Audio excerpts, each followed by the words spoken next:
इतना ही नहीं, कुरान ने शादी करने के बारे में कहा, फनकिहू मा ताब लकुम मिनन निसाई मसना सुलासा व रुबा। जब तुम बड़े हो जाओ, इस्तिताअत हो, तो तुम निकाह करो, जो तुम्हें अच्छी औरत लगे। 2 कर सकते हो, 3 कर सकते हो, 4 कर सकते हो।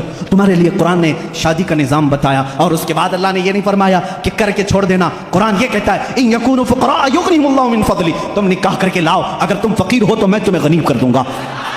शादी का निज़ाम होने के बाद क्या अल्लाह अल्लाह ही करता रहे, सिर्फ नमाज ही पढ़ता रह जाए? नहीं, कुरान ने कहा, फ़इज़ा क़ुदियतिस सलातु फंतशिरू फ़िल अर्ज़ वब्तग़ू मिन फ़ज़लिल्लाह। जब नमाज हो जाए बाहर निकलो, रोज़ी तलाश करो। हलाल रोज़ी तलाश करना नमाज के बाद सबसे बड़ा फ़र्ज़ काम है। तुम्हें कहा तिजारत करो और एक दूसरे के साथ मामलात करें। तो हमने कुरान से पूछा तिजारत कैसे करें? रब ताला फरमाता है, या अय्युहल्लज़ीना आमनू इज़ा तदायनतुम बिदैनिन इला अजलिन मुसम्मन फक्तुबू। जब तुम किसी के साथ मामलात करो तो लिख लिया करो। अगर लिखना नहीं आता, किसी और को बिठा करके उसे गवाह बनाओ, उससे लिखवा करके तिजारत करो। इतना ही नहीं, कर्ज के मामलात आए उसके लिए कुरान कह रहा है, तिजारत के मामलात में कुरान ने कितना नफा ले सकते हो, कितना ले नहीं सकते, ये सब चीजें बता रहा है। अब आओ वो मामलात जो तुम्हारे जिंदगी में आते हैं, बुराइयां जैसे, कुरान तुम्हारी आंखों पर पाबंदी लगा कर कह रहा है, कुल लिल मुमिनीना यगुद्दू मिन अब्सारिहिम व यहफ़ज़ू फुरूजहुम। ऐ महबूब, आप मोमिनों से कह दें अपनी आंखें नीची रखें, अपनी शर्मगाह की हिफाजत करें। औरतों को रब ताला फरमा रहा है, ऐ औरतें अपनी निगाहें नीची रखें, अपने बदन को किसी के सामने जाहिर ना करें। हाँ, अगर तुम बेपर्दा हो सकती हो, इल्ला लिबुउलतिहिन्ना औ आबाइहिन्ना औ इख्वानिहिन्ना औ बनी अख्वातिहिन्ना औ निसाइहिन्ना, सिर्फ तुम अपने शोहरों के पास, अपने बाप के पास, अपने भाइयों के पास, अपने भतीजों के पास, अपने भांजों के पास, उनके पास तुम बेपर्दा आ सकती हो। औरतों को ये मुआशरती सुलूक बता रहा है। हमने पूछा कुरान से, शोहर और बीवी का आपस का ताल्लुक क्या होना चाहिए, कैसा होना चाहिए? कुरान कहता है, हुन्ना लिबासुल लकुम व अंतुम लिबासुल लहुन।